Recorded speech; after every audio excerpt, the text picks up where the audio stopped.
I stood outside St. Mary's Cathedral in my carefully chosen navy blue dress, watching through stained glass windows as my son Marcus walked down the aisle toward his bride.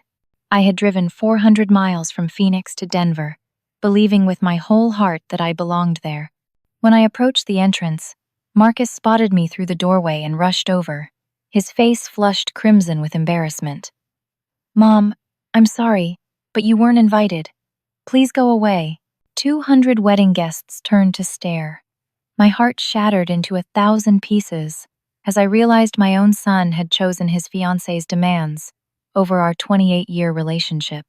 I nodded silently, turned around, and walked to my car, not knowing that in 3 hours I would bring their entire celebration crashing down.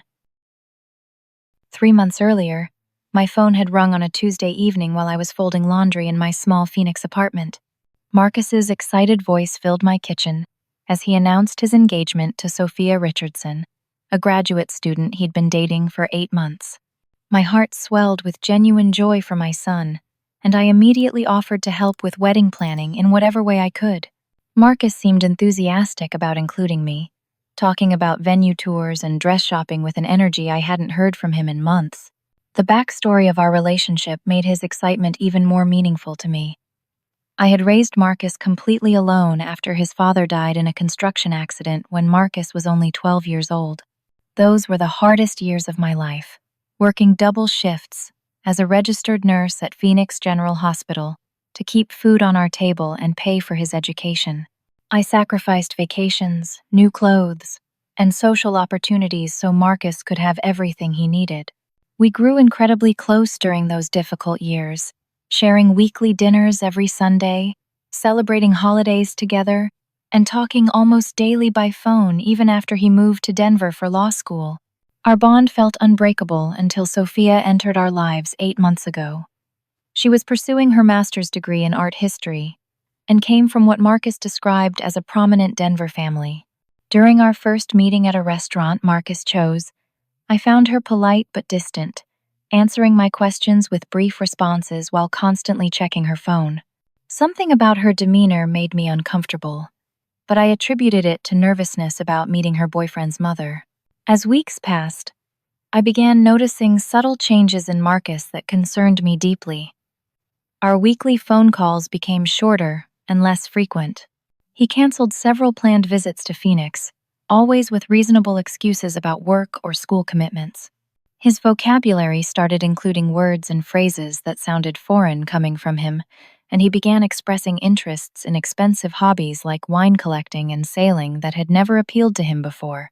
The first real red flags appeared during their engagement dinner at an upscale Denver steakhouse. Sophia dominated the entire conversation, discussing elaborate wedding plans without seeking my input or acknowledging my presence, unless directly addressed. When I mentioned traditions from Marcus's father's side of the family, Sophia smiled tightly and suggested that modern couples prefer creating their own traditions rather than being bound by outdated customs. Marcus sat silently, occasionally nodding agreement with whatever Sophia said. As wedding planning progressed, I felt increasingly excluded from every decision. Meetings with vendors happened without my knowledge, and when I asked Marcus about details like the venue, catering, or guest list, he gave vague responses with an uncomfortable expression. "Sophia's handling everything, Mom. She's really good at this stuff." When I offered to contribute financially or help with preparations, Marcus deflected my offers, saying they had everything under control. The exclusion became more obvious when I attempted to participate in typical mother of the groom activities. I suggested we shop for my dress together, but Sophia informed me through Marcus that she had already coordinated the wedding party colors and would send me appropriate options to choose from. Those options never arrived. I asked about the rehearsal dinner, hoping to help plan, or at least attend, but learned it was being handled entirely by Sophia's family. Feeling increasingly desperate to maintain my connection to Marcus's wedding, I made a decision that would later change everything. I secretly contacted the wedding venue, florist, caterer, and photographer. Using the contact information I had gathered from Marcus's casual mentions of their names. Using the inheritance money from my mother, who had passed away 2 years earlier, I anonymously paid for the entire wedding celebration. The total cost was nearly $60,000, representing most of my life savings, but I wanted Marcus to have the perfect wedding day, even if I felt excluded from the planning process. The anonymous payment arrangement required careful coordination with each vendor. I explained that I was a family friend who wanted to surprise the couple with a generous gift, and I provided detailed specifications for every aspect of the celebration based on information I had carefully gathered during my conversations with Marcus. The florist would create centerpieces with white roses and eucalyptus. The caterer would serve filet mignon and salmon, with seasonal vegetables. The photographer would focus on capturing candid family moments. Every detail was planned with love, even though I felt increasingly uncertain about my welcome at the actual event. 2 weeks before the wedding, I discovered through social media that Sophia's family had hosted an engagement party that I hadn't been invited to. The photos showed Marcus looking comfortable and happy among Sophia's relatives and friends, people I had never met or heard about. The realization hit me like a physical blow. The exclusion was deliberate and escalating. This wasn't simply poor communication or wedding stress. Someone was actively working to remove me from my son's life. My understanding of the situation changed completely when I accidentally overheard a phone conversation between Sophia and her mother, Patricia Richardson. I had stopped by Marcus's apartment unannounced to drop off some family photos I thought he might want for the wedding reception. The door was slightly open, and I could hear Sophia speaking in the kitchen while Marcus was apparently in the shower. "The wedding will be absolutely perfect once we get rid of Marcus's embarrassing mother," Sophia was saying in a tone completely different from her usual polite facade. "She's so far beneath our social circle, Mother.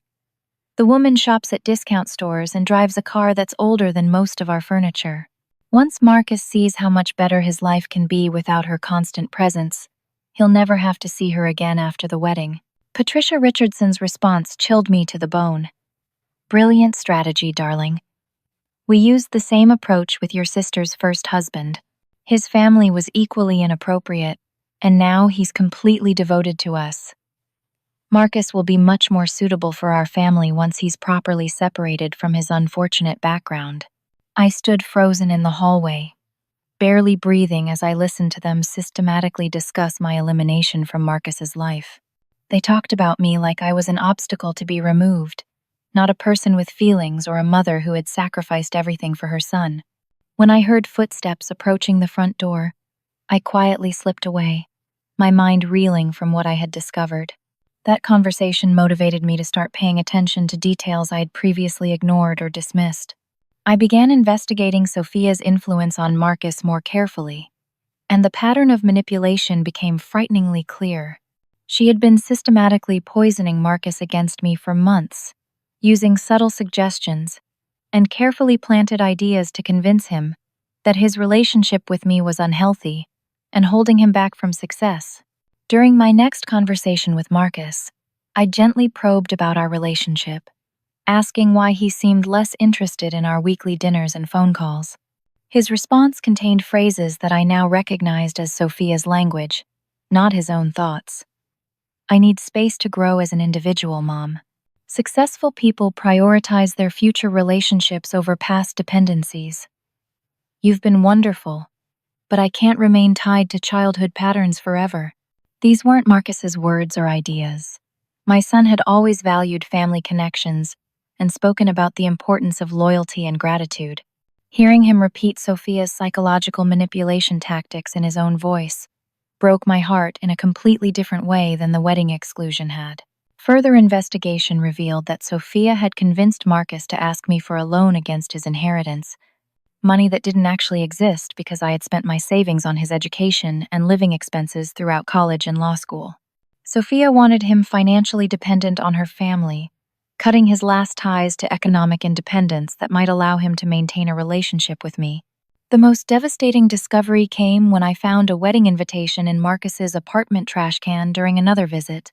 My name had been crossed out in red pen, with NO written boldly beside it in Sophia's distinctive handwriting. Marcus had never intended to uninvite me himself.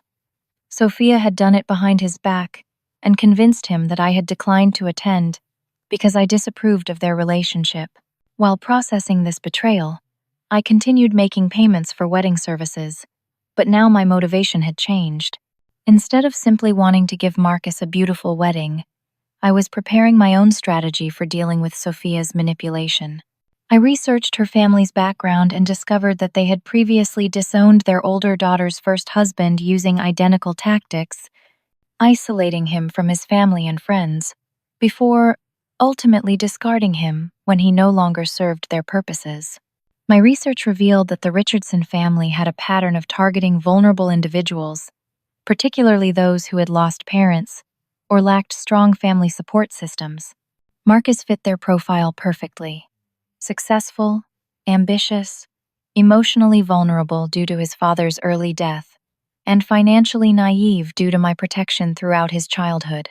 The final humiliation came when I attempted to participate in wedding planning by suggesting mother-of-the-groom dress shopping at a boutique in Denver.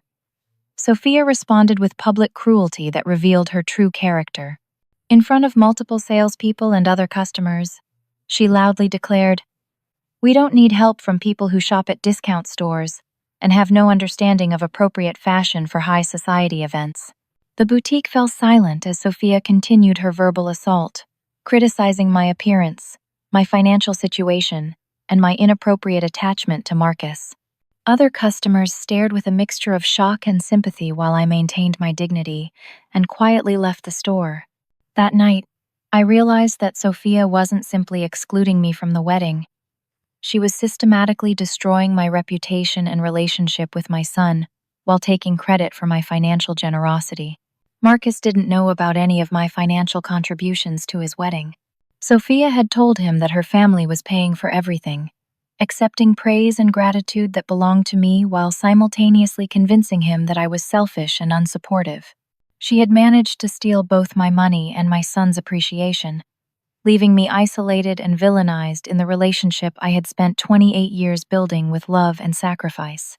On the morning of Marcus's wedding, I woke up at 5 o'clock in my Phoenix apartment and began the long drive to Denver, clinging to a desperate hope that Marcus would reconsider and welcome me to his celebration. I had purchased a beautiful navy blue dress specifically for the occasion, prepared a heartfelt speech about watching my son grow into an amazing man, and carefully selected family photos to display at the reception, including pictures of Marcus with his father. The 400-mile drive gave me time to rehearse what I would say if Marcus seemed surprised to see me. I planned to mention the family photos, express my pride in his accomplishments, and offer to help with any last-minute wedding preparations. Part of me knew that showing up uninvited was risky, but my maternal instincts insisted that Marcus couldn't truly want to exclude me from the most important day of his life. When I arrived at St. Mary's Cathedral, I immediately recognized all the vendors I had secretly hired to make this day perfect. The florist was arranging the white rose and eucalyptus centerpieces I had specifically requested, creating exactly the elegant atmosphere I had envisioned for my son's celebration. The caterer's staff was setting up the reception area with fine china and crystal glasses, preparing to serve the filet mignon and salmon dinner I had carefully selected from their menu options. The photographer I had personally interviewed was already capturing pre-ceremony moments, using the artistic style I had chosen specifically because I thought it would appeal to Sophia's aesthetic preferences. Seeing all these professionals working to create the wedding I had funded while knowing I wasn't welcome at the celebration felt surreal and heartbreaking. As I approached the church entrance, I noticed several guests arriving who looked vaguely familiar from Marcus's law school graduation photos. They were dressed in expensive clothing and spoke with the confident voices of people accustomed to social privilege.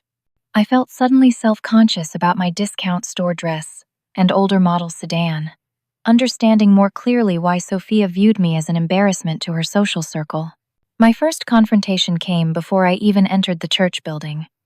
Sophia spotted me walking across the parking lot and immediately alerted the security personnel she had hired for the event.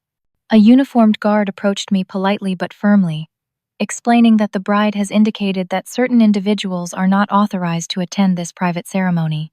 I showed him the wedding invitation I had retrieved from Marcus's trash, explaining that I was the mother of the groom and had driven hundreds of miles to attend my son's wedding. The security guard looked uncomfortable with the situation, clearly recognizing the unusual nature of excluding a parent from their child's wedding, but he radioed for instructions from management.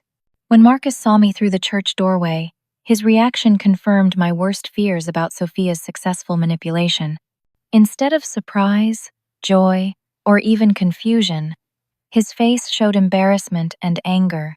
He had been completely turned against me, viewing my presence as an intrusion rather than a natural expression of maternal love and support. Marcus approached me with quick, determined steps. His face flushed crimson as he glanced nervously at the wedding guests, who were beginning to notice the commotion at the entrance. When he spoke, his voice carried no warmth, no recognition of our shared history, no acknowledgement of my sacrifices for his success. "Mom, I'm sorry, but you weren't invited to this wedding.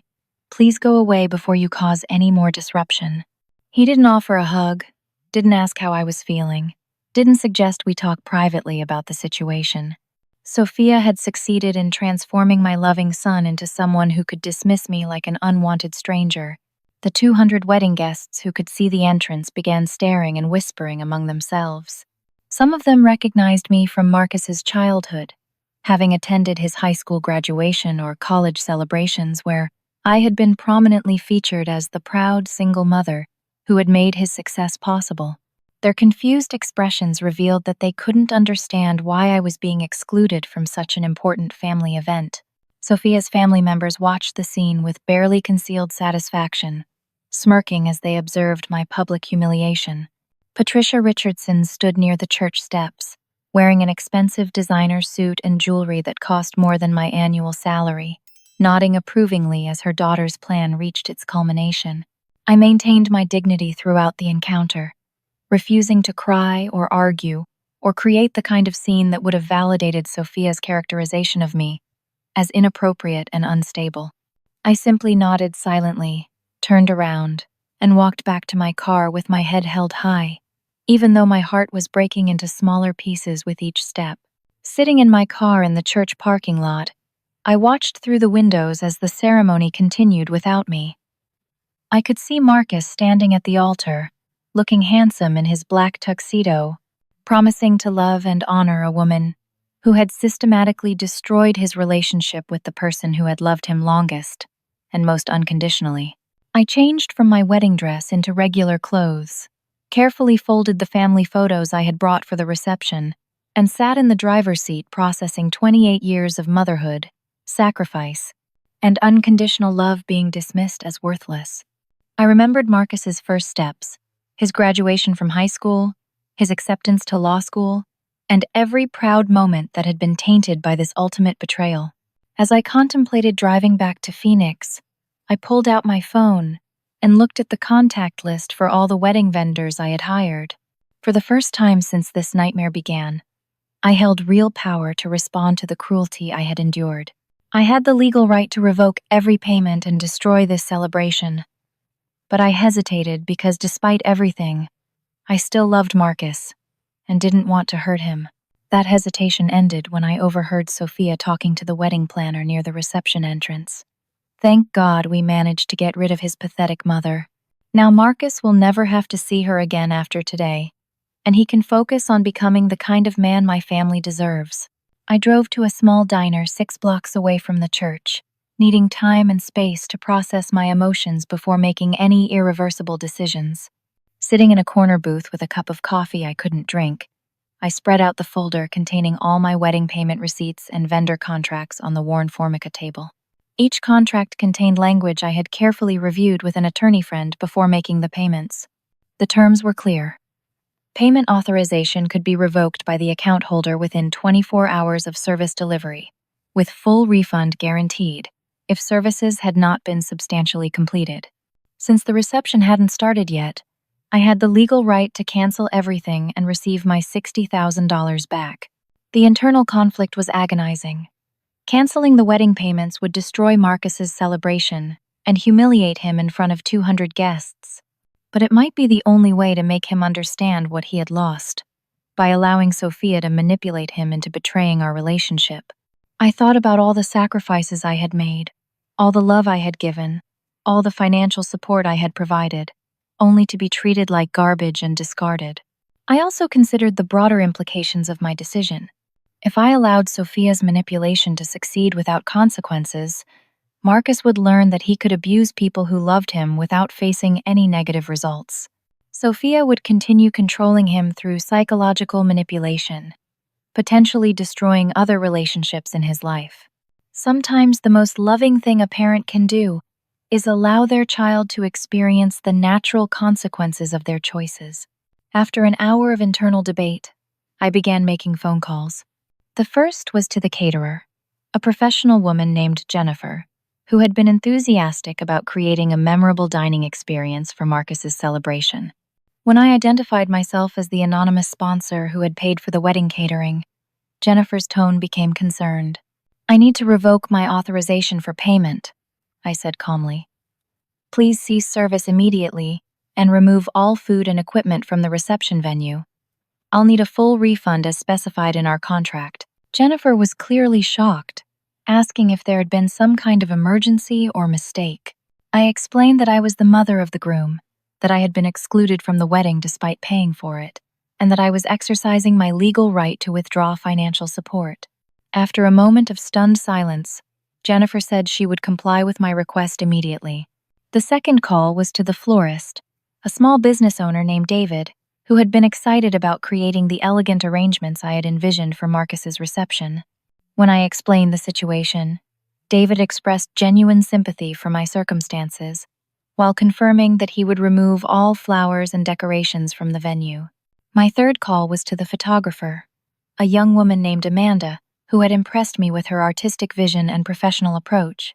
She was already halfway through documenting the reception when I reached her, and she seemed genuinely troubled by the situation. "Are you sure you want me to stop photographing?" she asked. "These are once-in-a-lifetime moments." "My son made his choice about whose moments matter," I replied. "I'm making mine." The fourth call was to the band leader, a musician named Robert who had been hired to provide entertainment throughout the evening. The fifth was to the venue coordinator, who controlled access to the reception hall and various logistical elements. Each conversation was brief and professional, but I could hear the shock in their voices as they realized what was happening. 3 hours after the ceremony had concluded, chaos erupted at the reception venue. The vendors began arriving to collect their equipment and products, politely but firmly explaining to confused wedding guests that their services were no longer authorized. The 5-tiered wedding cake was removed mid-celebration, leaving the cake-cutting ceremony incomplete. The elaborate flower arrangements were carefully collected, transforming the elegant reception space into a bare conference room. The photographer packed her equipment and departed, leaving no one to document the remainder of the celebration. The band stopped playing in the middle of a song, began disassembling their equipment, and loaded their instruments into trucks parked outside the venue. The catering staff removed all remaining food, leaving the 200 guests without dinner service. The venue coordinator explained to the wedding party that the reception space rental had been revoked, and everyone would need to vacate the premises within 30 minutes. Sophia's parents immediately panicked, realizing they were suddenly responsible for a $60,000 bill they couldn't afford. I later learned that they frantically called their bank, desperately trying to arrange emergency financing, only to discover they had insufficient credit and assets to cover such a massive expense. Sophia had apparently exaggerated her family's wealth throughout her relationship with Marcus, and this crisis revealed the truth about their financial situation.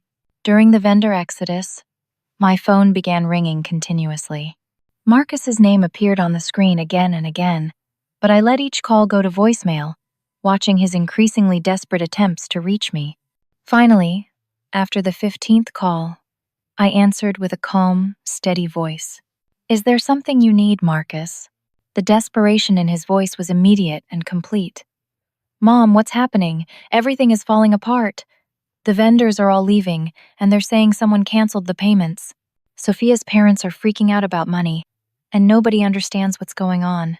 "I see," I replied simply. "Did you have something to do with this?" Marcus asked, his voice rising with panic and confusion.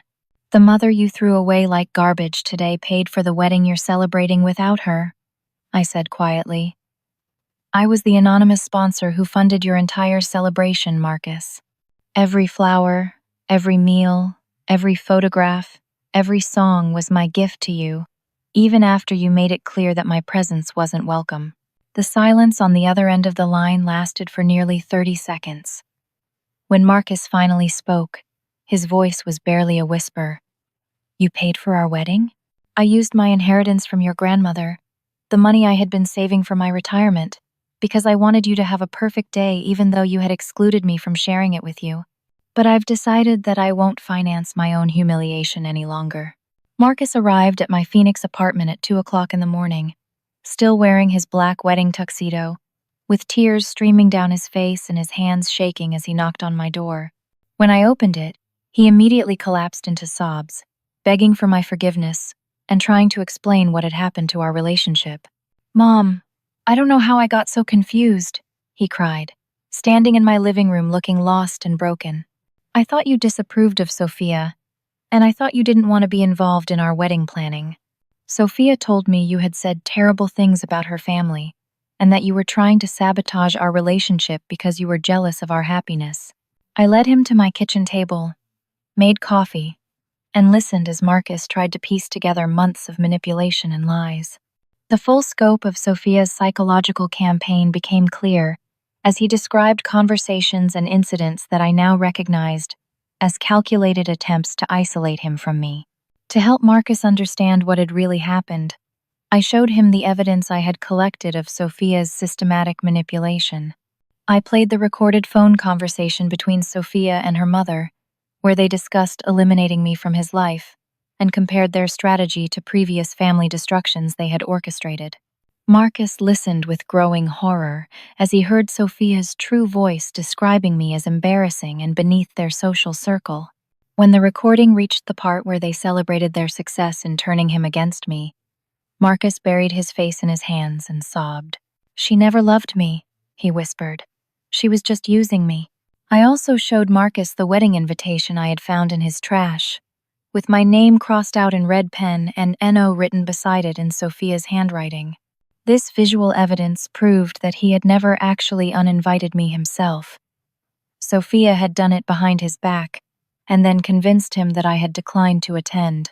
I never saw this, Marcus said, staring at the invitation with shock.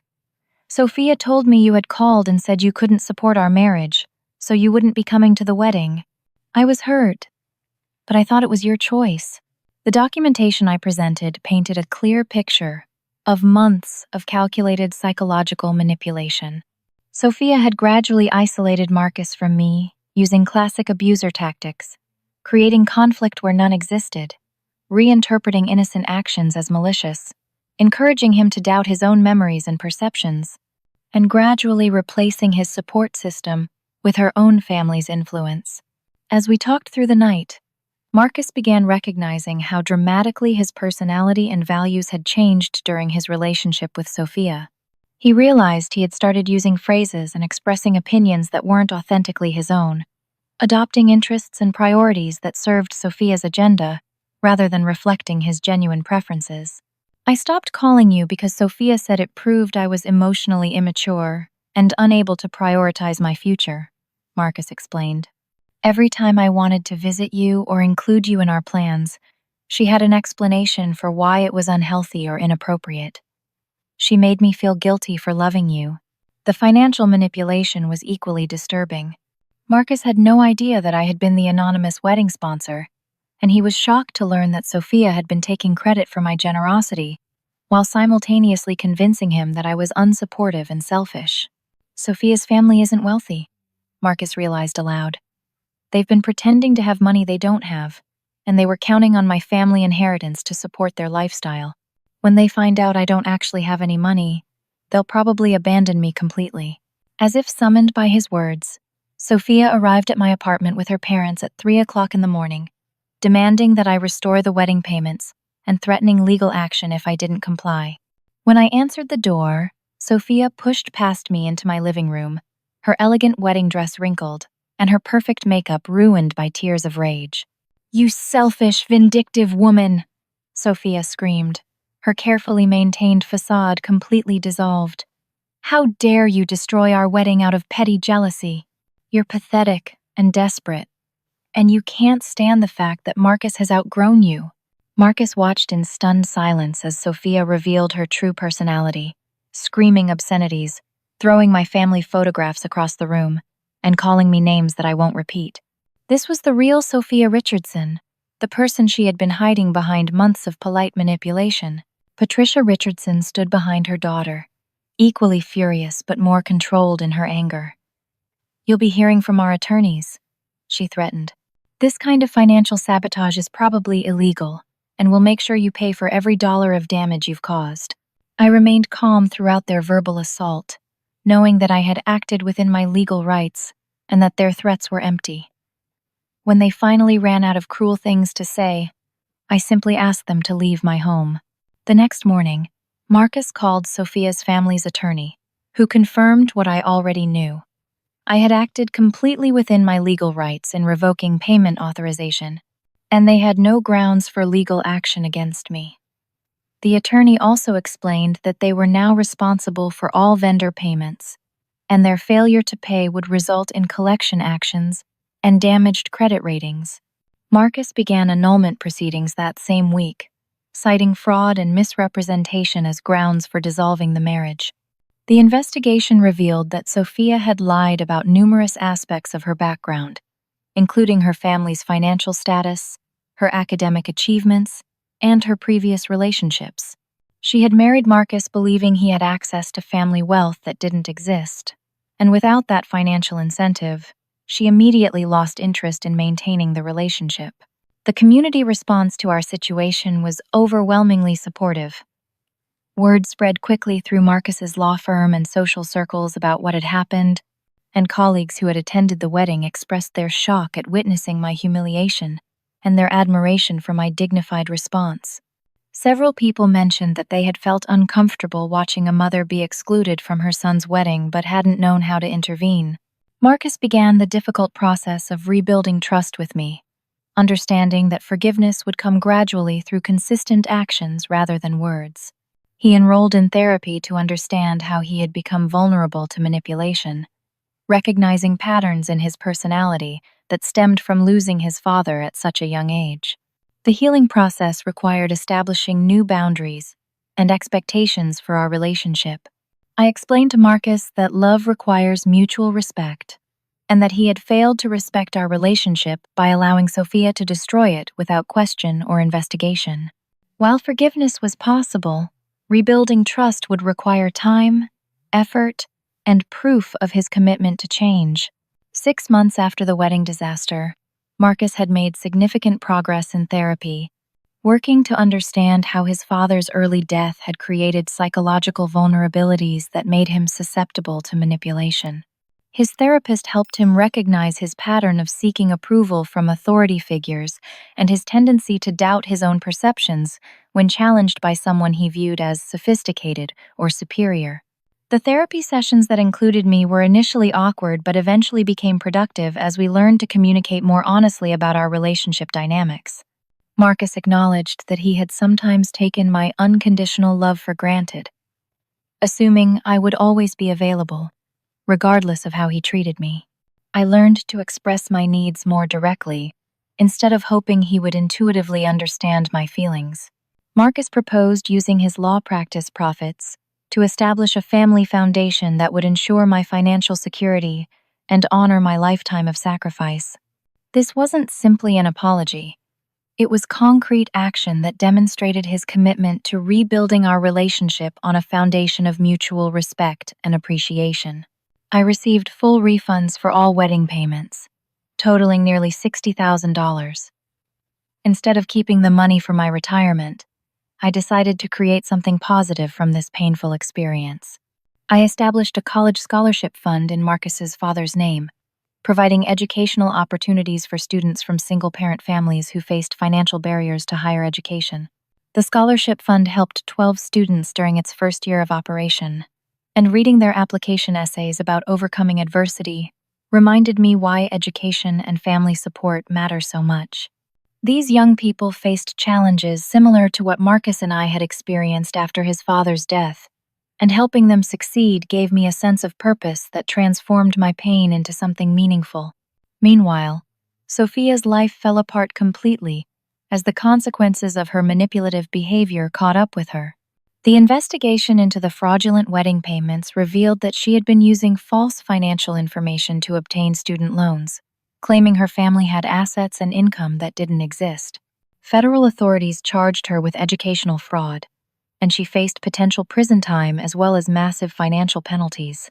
Her academic program expelled her when the fraud charges became public, effectively ending her graduate school career and destroying her prospects for the art history profession she had claimed to pursue.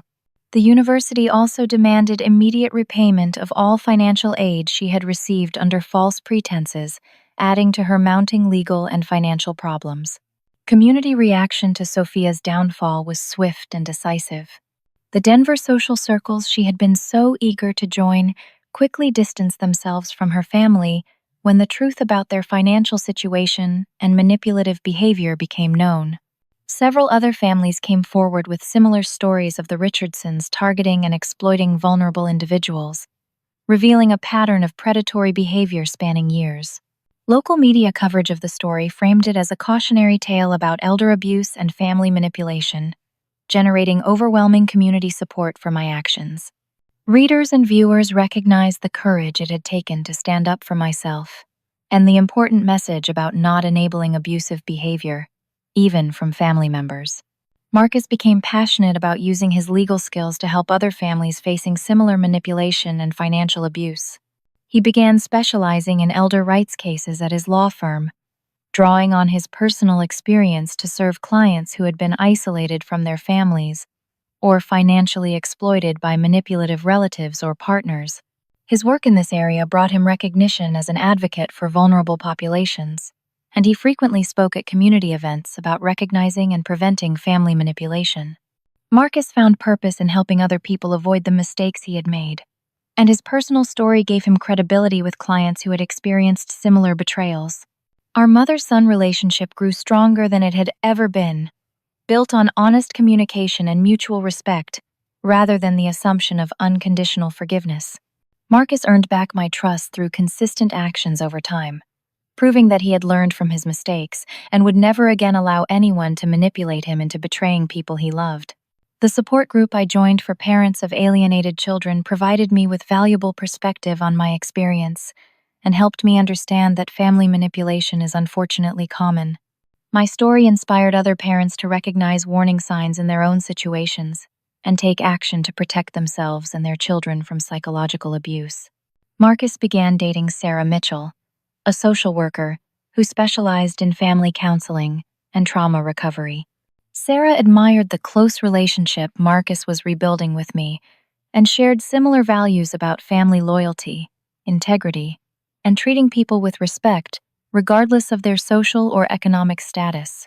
Sarah's professional background helped her recognize healthy relationship dynamics, and she encouraged Marcus's continued growth and commitment to honest communication.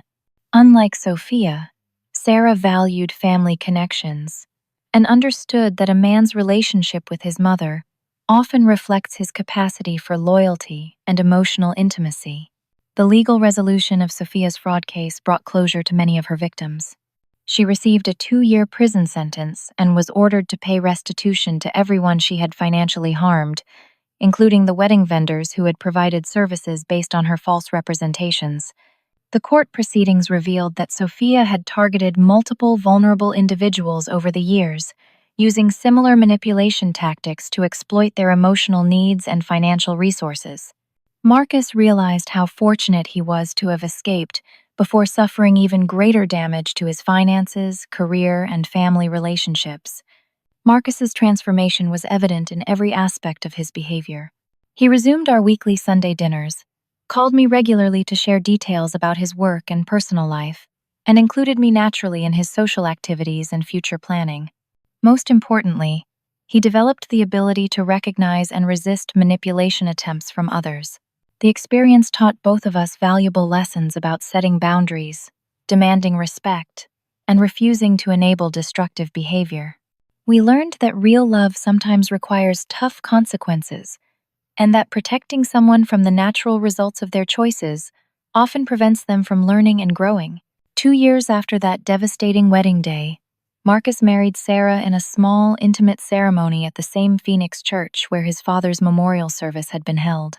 This time, I was not only welcome, but honored as co-host of the celebration, helping to plan every detail and giving a speech about the importance of family, forgiveness, and second chances. The contrast between the two weddings was striking in every way. Instead of exclusion and manipulation, this celebration was built on inclusion and respect. Sarah's family welcomed me warmly, asking about my nursing career and expressing genuine interest in our family history. The guest list included colleagues from Marcus's law firm, friends from my support group, and several scholarship recipients from the foundation we had established. Marcus's relationship with Sarah was fundamentally different from his connection with Sophia. Sarah encouraged his close relationship with me, understanding that a man who honors his mother is likely to honor his wife. She appreciated the sacrifices I had made to support Marcus's education and career, and she often sought my advice about family traditions and relationship dynamics. The wedding ceremony itself was simple but meaningful, focusing on genuine love and commitment, rather than social status and material display. Marcus wrote his own vows, including references to the lessons he had learned about loyalty, honesty, and treating people with respect. When he promised to honor Sarah through good times and bad, supporting her dreams while maintaining the family connections that make us who we are, I knew he truly understood what marriage should be. My role in the wedding planning had been natural and collaborative. Sarah asked for my input on everything from flower selections to menu choices, and she incorporated several family traditions that honored Marcus's father's memory. The reception featured stories and photographs that celebrated our family history instead of hiding it. The college scholarship fund had grown significantly, now supporting 25 students annually and generating attention from other philanthropic organizations. Reading scholarship applications and meeting recipients had become one of my greatest joys, connecting me with young people who reminded me that struggles can be transformed into strengths when met with determination and support. Marcus's legal practice had evolved into a specialization that brought him both professional satisfaction and personal healing. He regularly represented clients facing family manipulation, financial abuse, and relationship alienation, using his experience to help others recognize and escape similar situations.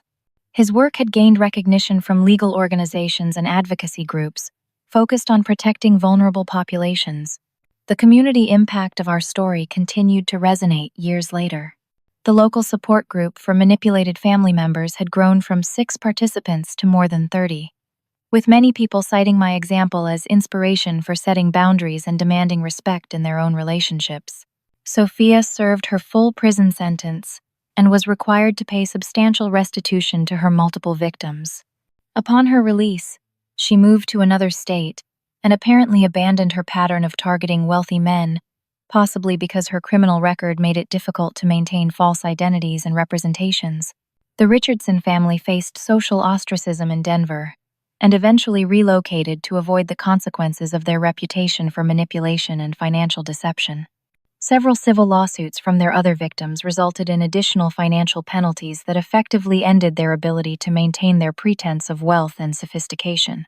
Marcus's personal growth extended beyond our relationship to every area of his life. He developed strong friendships based on mutual respect and shared values, built a legal practice focused on helping others rather than just achieving success, and learned to recognize his own worth without needing external validation. Sarah became pregnant during their 2nd year of marriage, and the prospect of becoming a grandmother filled me with joy and hope for the future. Marcus was determined to be an involved, present father who would teach his children about family loyalty, personal integrity, and the importance of treating everyone with dignity, regardless of their background or circumstances. The experience of nearly losing my relationship with Marcus had taught me invaluable lessons about self-worth and boundary setting. I learned that unconditional love doesn't mean accepting unconditional abuse, and that sometimes the most loving action is refusing to enable someone's destructive behavior. My relationships with friends and colleagues improved as I applied these lessons to other areas of my life. I stopped tolerating disrespectful treatment from anyone, whether family members, coworkers, or service providers. This change in my approach to relationships attracted healthier people into my life and created more satisfying connections overall. The support group work I had begun led to speaking opportunities at conferences and community events focused on family relationships and elder abuse prevention. Sharing my story helped other people recognize manipulation patterns in their own lives and gave them courage to take action to protect themselves and their loved ones.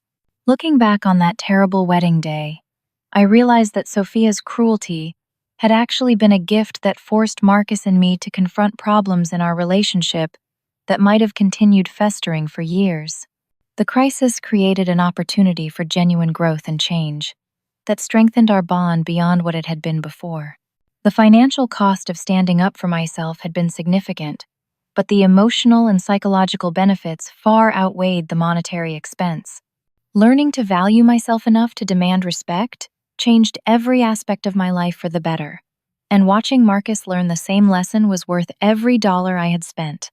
Marcus often tells people that the wedding disaster was the best thing that ever happened to him because it opened his eyes to his own vulnerabilities and taught him what healthy relationships actually look like. He credits our reconciliation with helping him become the kind of man worthy of Sarah's love and capable of being a good father. My final life lesson from this experience is one I share with everyone who will listen. Real love requires courage. Courage to set boundaries. Courage to demand respect. And courage to let people face the consequences of their choices. Sometimes, the greatest gift you can give someone is refusing to enable their worst behavior. True family bonds can survive anything when they're built on mutual respect and honest communication, but relationships based on manipulation and taking advantage of unconditional love will eventually destroy everyone involved.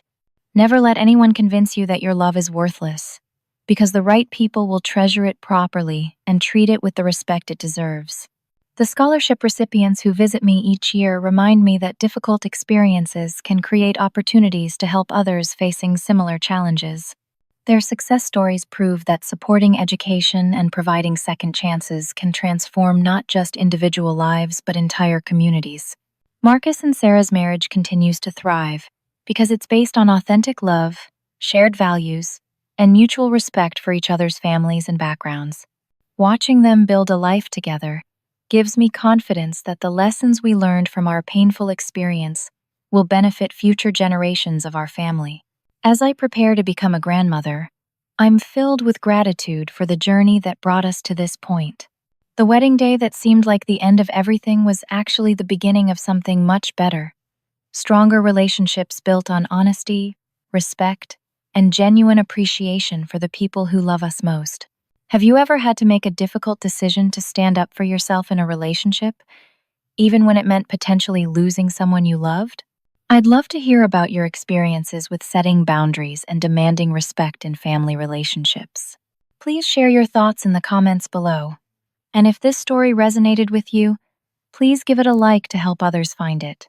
Don't forget to subscribe for more stories about overcoming family challenges and building stronger relationships.